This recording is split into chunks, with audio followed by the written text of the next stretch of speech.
Boom. Ladies and gentlemen, we are back. The Cup Check 5, right? 5 or 6, I don't remember. CTE, Urban Meyer. But you might be missing. It's 5. You might be noticing one thing's a little off. Johnny did indeed get a little plastic surgery. He looks a little better now. He's not, leaning off to the side and to the right.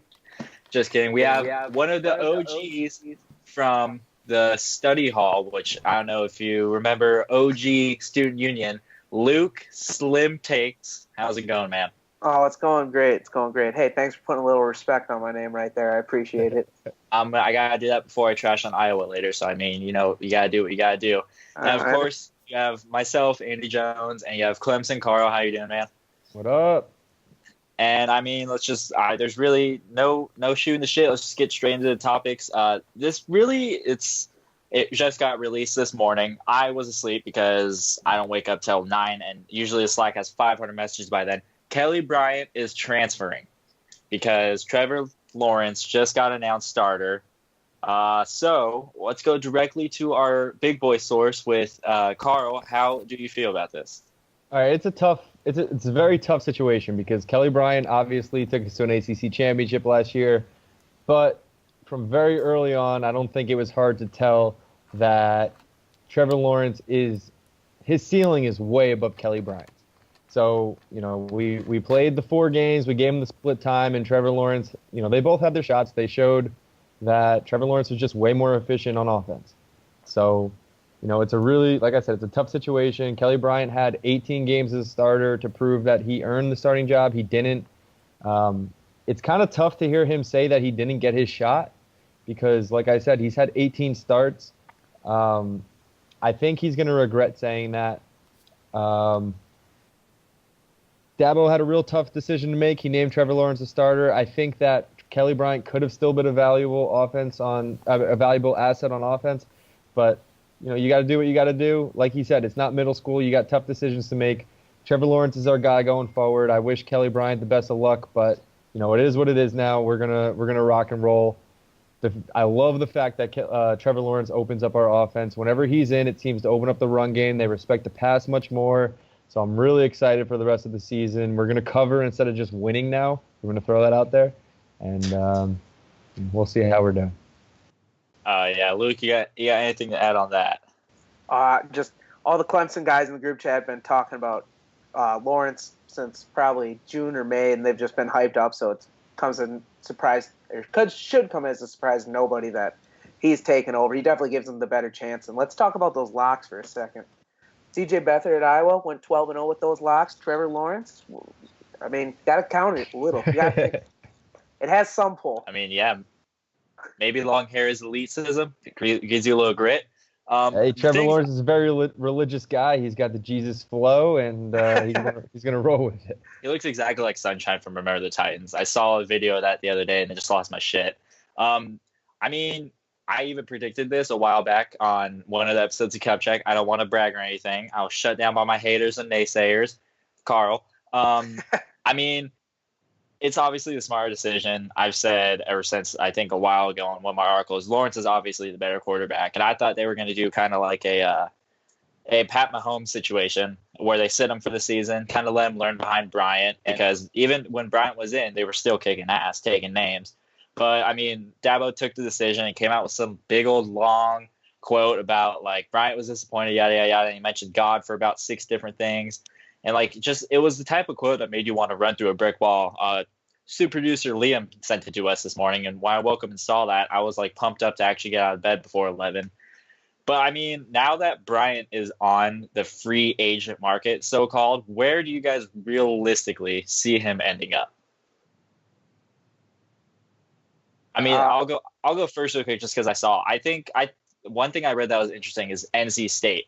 Now that Ryan Finley's going to be leaving after the season, that'd be very interesting to see. Plus, he would have to play Clemson if the odds were there, and would it be a revenge game? Who knows? I don't see him going to an ACC school. I really don't think he hates Clemson. He's not trying to come in and beat us for an ACC championship. He's trying to go improve his draft stock, play for a shot at the playoffs. But I truly think he'll go to a different different conference. Is Joe Burrow? He was a grad transfer, or does he have 2 seasons left? I think he has 2 seasons left. He was a junior when he transferred, so All yeah, right. 2. Never mind, because I would have said LSU would be a perfect fit for him, just because like they need a game manager and someone that can also run the ball and be agile. But other than that, I think Auburn, right? Stidham is a senior, right? I think so. Yeah, I believe he is. Or if not, he's like a 5th year. He'd fit right in there. So either one of those 2 schools, that's some kind of SEC school. I think that he just fit in perfectly, where you can just. It's going to be an offensive line matchup. You just ride out the game management and then make a big throw or 2. That's exactly his forte. But for the kind of big playmaking ability that we're looking for, it's just it's not going to happen at Clemson. Yeah. All right. So I'm not sure exactly how realistic this is, but I think Jim Harbaugh's in a world of hurt if they don't win at least 10, 11 games this year. I think he could go to Michigan. See that light up Jim Harbaugh needs to win. He needs some flash, and of course Kelly Bryant's the sexy name on the market right now. I mean, as far as styles wise go, I'm not 100% sure about that, but Michigan's just the sexy name, could attract something right there, and Jim Harbaugh might be doing a little recruiting right now. Who even knows? I like that, and Harbaugh really does know how to put. He uses his talent. He doesn't seem to like have a system that he fits everybody to. If he had a playmaker, I could definitely see him changing up the offense to make sure that it fit Kelly Bryant's, scheme. I like that. Forte, yeah. One other team I saw, because that you mentioned it, and they play this week, is Penn State. They're going to lose McSorley this year. I mean, you get Bryant up in the Big Ten, where right now it looks like absolute dog shit. You never know what's going to happen. You just can't go from such a family-oriented, religious environment like Clemson to Penn State. It's just impossible. The memory loss Big Ten. Speaking of memory loss, and it's a little bit of a controversial topic this week, roughing the passer penalties and protecting the quarterbacks in football, a little CTE prevention. It's horrible. I saw some stat. Clay Matthews had like 4 in his past 8 seasons. He has 4 this season already. And it's just killing games. It's killing drives. We saw it on Monday Night Football, where Ben Roethlisberger got smacked in the dome and he flopped like a fucking fish, basically. So what takes do you guys have about that? The NFLPA said they're going to work with the league to adapt it a little bit, change how they call or anything like that. But realistically, do we think that's going to happen? I mean, it has to save the game of football a little bit. But I heard on ESPN earlier today that this has actually been a rule for a long time, but it's just getting enforced now, which if the rule's there, why wouldn't you enforce it? That don't make no sense to me, but it just makes me so goddamn happy that this is happening to the Green Bay Packers so often, because this is Aaron Rodgers' rule. This is the emphasis. That bastard bitched and moaned last year once Anthony Barr made a completely legal hit. Nothing wrong with it, but he just felt like a little puss and broke his collarbone. This is the Aaron Rodgers rule, and I'm sick and tired of Packers fans freaking going off online because Clay Matthews is taking a few penalties here or there. Hey, take a look at your freaking QB before you go pointing fingers at the officials or the NFL. I mean, I got to respect that take. You're right. There's the emphasis has definitely been on putting on like the elite quarterbacks, the franchise quarterbacks like Tom Brady, Aaron Rodgers. We don't want them getting hurt because they got tackled too hard.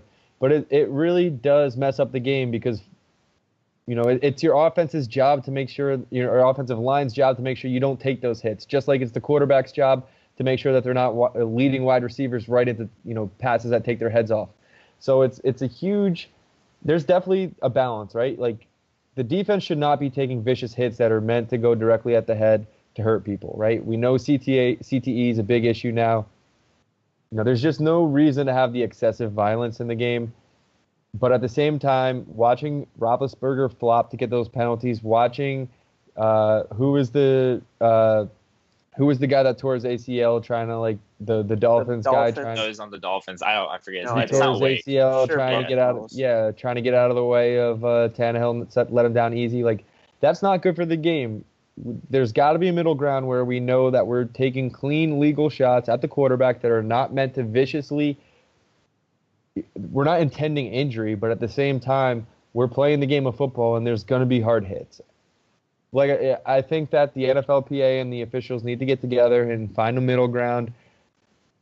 It is ironic that it's happening so much to the Packers when Aaron Rodgers injuries are the ones happening, but at the same time, like, the worst ones are being called on the Packers. So, I've seen it in other games where they, spin around and slam the quarterback sideways into the ground, but just because the defender's weight isn't on top of the guy, it's not a penalty, but it's actually more harmful to the quarterback than the people that are just taking a clean form tackle from right in front of him and trying to roll off of him as they're hitting the ground like Clay Matthews has been doing. So it's a tough situation. It happens all the time. I don't agree with the whole thing where like, oh, it was a rule, it should have always been enforced. There's a lot of rules that that are made, and then a couple years later they make it a point of emphasis to make sure it's enforced for player safety, and there's nothing wrong with that.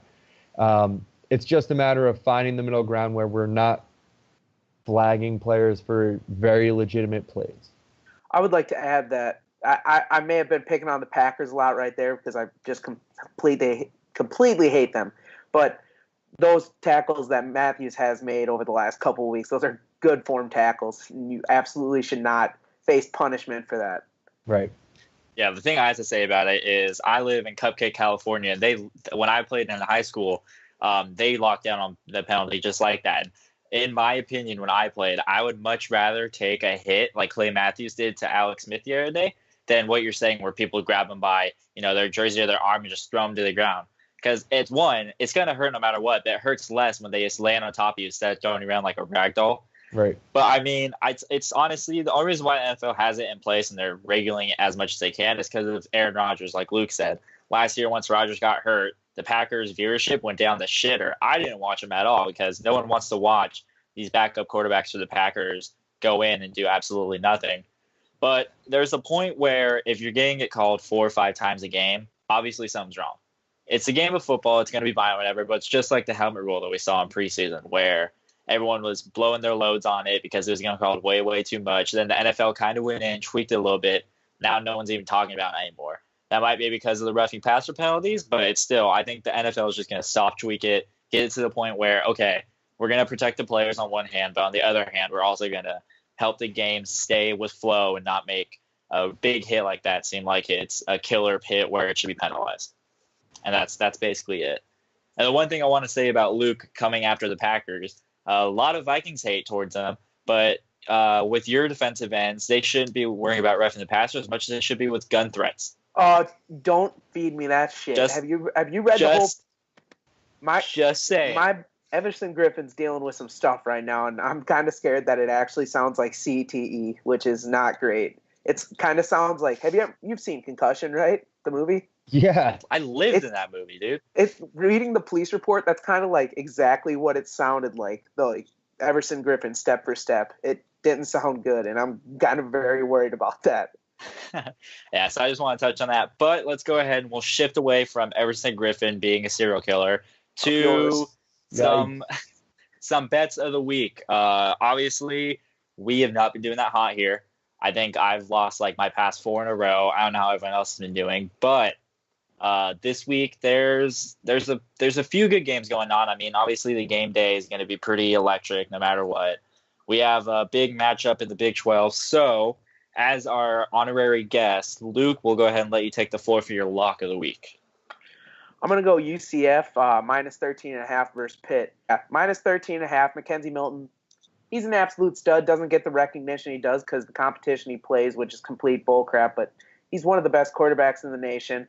And this is a really big game for UCF if they want to gain any respect as far as playoff talk goes. I mean, I know it's only Pitt, but it's their only Power 5 opponent they have until postseason play. So I think this is a huge game for them. They're going to come out, they're going to want to make a statement. And UCF minus 13.5. I like it. Carl, who you got? My lock of the week is going to be Memphis. They're playing Tulane. Tulane's just an all right team. Memphis just has an outrageously explosive offense like UCF. So Tulane just doesn't have the horsepower to put up 40 points, and that's what it's going to take to cover this game because Memphis is going to put up well over 50. So lock that in. Yeah, Tulane's honestly one of those teams where it's up or down. You never know. My lock for the week is I'm going to take West Virginia at -3.5 against TTU. Texas Tech has been on fire lately, but there's no stopping the Will Greer to Stills connection in the end zone. I think he has almost 7 touchdowns on the season. There's no way Texas Tech's going to be able to stop that. It's going to be bet the over on it no matter what with these two teams. But I just think West Virginia's going to come out on top no matter what. And we'll segue into our next set of bets, which are upsets. And I'll just drop mine really quick. As the Pac-12 stan I am, I'm taking Stanford +6.5 or money line, whichever you decide to choose, against Notre Dame. Notre Dame, obviously, they switched up the quarterback not even mid-season, beginning of the season, and they've been on a little bit of a hot streak. Stanford almost blew it last week against Oregon, which I bet on Oregon to win that, so I was a little pissed about it. But I think I can see Bryce Love coming out and looking like his normal Heisman form again. He had a little bit of an off week last week, but that's because Oregon's Rushdie was pretty top tier.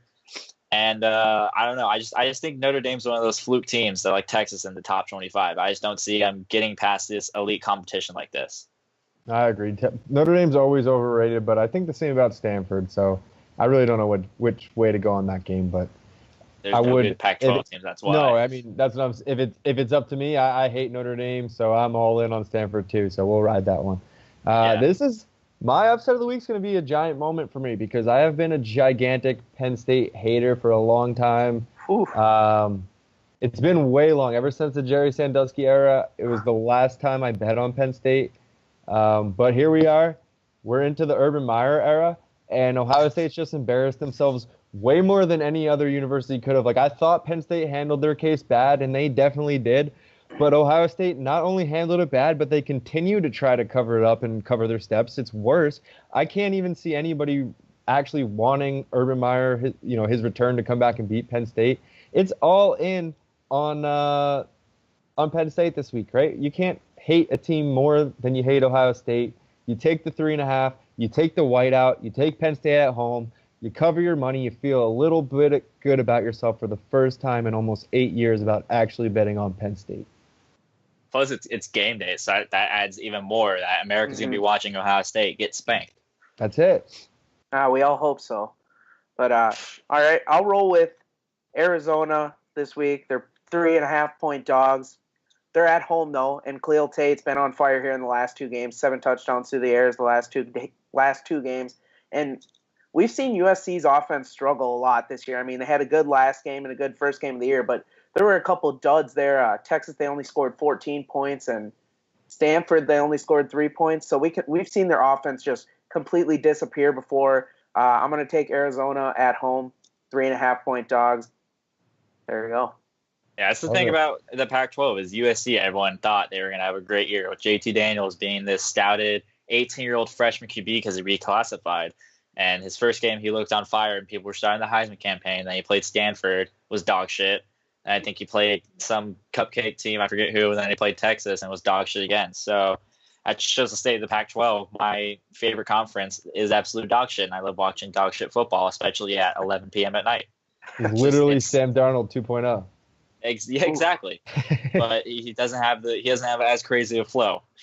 Sure. So we're gonna wrap up the show just like we do with every single show. We're gonna give our nut taps, any little tidbit of information you want to throw out, any current news, takes, whatever you have to take, and we'll let honorary guest Luke go ahead and take the floor once again. All right. So where I'm from, there's a lot of Chicago students migrate to Eastern Iowa to go to the University of Iowa, St. Ambrose, a variety of different colleges in Eastern Iowa. And I'm just so sick and tired of just the bull crap they bring along with them. They think their city's the best damn city on this earth. They think Deep Dish Pizza is the absolute best. They think Portillo's, which is a restaurant that serves like hot dogs and stuff, they think it's a gift from God. And I'm just here to say Chicago kind of sucks. I'm going to say it. I've been thinking of this the whole time. It started out as just a joke to give crap to these people, but their fans are very arrogant. You got the Blackhawks, Bears, Cubs, and White Sox. They're all jackasses. And their deep dish pizza, I love digging at them for this. There's too much sauce, and it just isn't very good. And they can argue with me all you want, but they're just so one-minded, and they think their place is so goddamn great, but their city sucks and is very dirty and is not safe. You give me any other city in the Midwest outside of Gary, Indiana. If you put sauce over the cheese before you put toppings on, the pizza's trash. It's not And good. I'll say that hands down. And the only thing I want to say about Chicago is their fans are ignorant when our Bears fan of the website took Mitchell Trubisky, sorry, number 1 overall. Listen, Pat Mahomes is taking over my brain because I doubted him, and it's going to bite me in the ass at the end of the season. Carl, what do you got? Well, there's a couple takes I have to address before I continue with my nut tap. First of all, putting sauce on top of the cheese is actually a delicacy in New York. It's called Brooklyn style. You get a nice garlic bed crust, you throw the cheese, you put the sauce, and a little more Parmesan on top. That might be the best pizza you've ever had in your life. Anyone else that wants to judge pizza outside of New York City also has no clue what they're talking about. Anyway, my nut tap. Yeah. Artur Sikowski, the Rutgers quarterback. Supposed to be this big, we're supposed to be our savior, freshman. He's transferring from Miami, 4-star, all this bullshit. He's god-awful. The thing is, Rutgers has a chance to do something right for once. Take after Clemson. There's a new rule. You can redshirt the guy after 4 games. We've watched him play 4 games. He is not helping the team right now. We have a semi-capable senior who's earned the spot. He's performing better than Sikowski this year. He had the job last year. Put him in to finish out the season. See if he can get a win or 2 in the Big Ten. Make the season somewhat respectable because it's god-awful to watch us get blown out by Buffalo and Kansas. I mean, it's, we expected it from Ohio State, but Jesus Christ, blowouts are, if we lost, it would be one thing, but 35 points in the first half makes me want to vomit. It's disgusting. Just redshirt him, right? Salvage it. Give him 4 more years of eligibility. See if this guy can actually pan into a good starter because it's not happening this season. Yeah, the 2 things I want to say about that is, 1, I want to live in a world where Kelly Bryant transfers to Rutgers just to see the absolute insanity happen. And 2, I forgot what I was going to say. Crap. I think it was about the red shirt rule. It's the dumbest. I think it's the dumbest thing ever. You get in for at least 1 snap, you should not be able to red shirt, no matter what happens and no matter what stipulation, unless it's a medical red shirt. I mean, it's a little similar to the whole, now you can kind of declare for the draft. You don't get an agent, feel out your options, come back. I get it. I don't necessarily think it's great for the game because, the whole aspect of college football was the whole you go to your school, you play for your school, you don't play for money, you play for your pride, you play for the love of the game. And they're just acknowledging that, you come to play football in the college for 3 or 4 years. If you risk a crazy injury or you risk getting put behind some recruiting bullshit with your team, you can really fuck up your career. And that's millions of dollars for these players. And they're trying to justify that, the schools make so much money off these players. It's a tough situation. I don't hate the fact that it's in there. I just hope that players don't, take it to their advantage too much. Yeah, you're right. And the third thing, I totally forgot about this. We're still waiting on the ass tattoo of Kansas from you with Rutgers getting spanked. No, Patty never agreed. Oh, I don't know. Moral agreement. Yeah. It was on Twitter. That basically means you were shaking virtual hands. He asked for a Maiers bet, and I offered it, and he never agreed, which means that he would have never put the Rutgers black R on his ass, which means why would I put the Kansas Jayhawk on my ass? Oh, well. There's always next year or whenever they play again. For my nut tap, and this was a little bit of breaking news yesterday, everyone's favorite roofing, jello pudding rapist, Bill Cosby, was sentenced to 3 to 10 years in prison. And I'm finally glad this bullshit's over. I mean, we had all the Bill Cosby rape jokes for the past however many years. Seems like it's been 10 since he got accused. His trial has taken way too long. Spoiler, he roofied the girls, he diddled the girls, give him the jail time. That's it. And now you have people on, I think it was Twitter I was reading earlier today, are complaining about his jail cell, that it's too nice and that he's getting served meatballs and gravy for dinner when he should be getting like rat shit and corn. I don't get it. I absolutely do not get Twitter sometimes and all these people, but I'm just resting. Comedian Bill Cosby was great. Rapist Bill Cosby, not so much. And that's all I just want to say there. Any last remarks, guys? Anything you want to plug or whatnot? I'm not sure I could top that. So there's no way, right? You Check can't. out You the- can't. Check out the Hawkeye Tailgate Report. I know Andy's a big time follower. Loves the Hawks, don't you? There. Took Wisconsin. It was awesome. Greatest football weekend of my life. I saw Iowa lose. I saw the Vikings lose, and I whooped Luke in fantasy football. It was. I honestly couldn't have asked for anything better. Oh my God, Andy just like how much real estate Totally. did you buy in Luke's brain this week? It's just a weird thing to say. It's like the greatest weekend of your life. That's just freaking odd. That my displeasure is like your orgasm over there. Like it just gets you off, and I don't know. He It's just just closed the deal on the mansion and the beachfront property in your brain by bringing you on the show. All I got to say is mental game. I'm still not worried about the Vikings at all. Not worried at all. No one is. Yeah. That lost to the Bills. I don't even care about it. I don't know. It was just a shitty game all around. Not worried about that. We're going to beat Philadelphia, calling out all those shitty Philly fans in this group. So I'm just kidding. Love y'all, but all one of them, Frank, just Frank. PJ. Oh, PJ's not that bad, but I mean, I get what you're saying.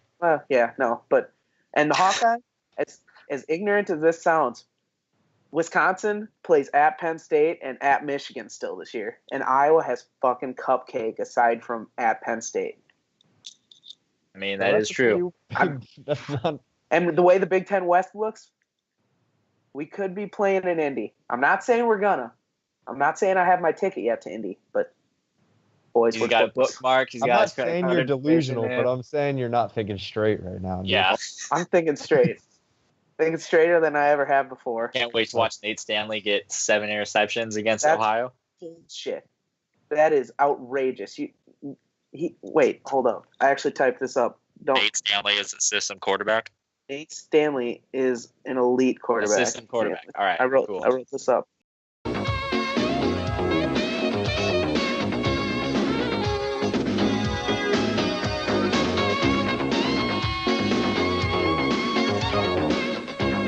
It says Nate Stanley is a guy. Wow. I'm gonna plug that right there. Wow. All right, I don't think we could end the show any better. This has gone off the rails like always. But oh well.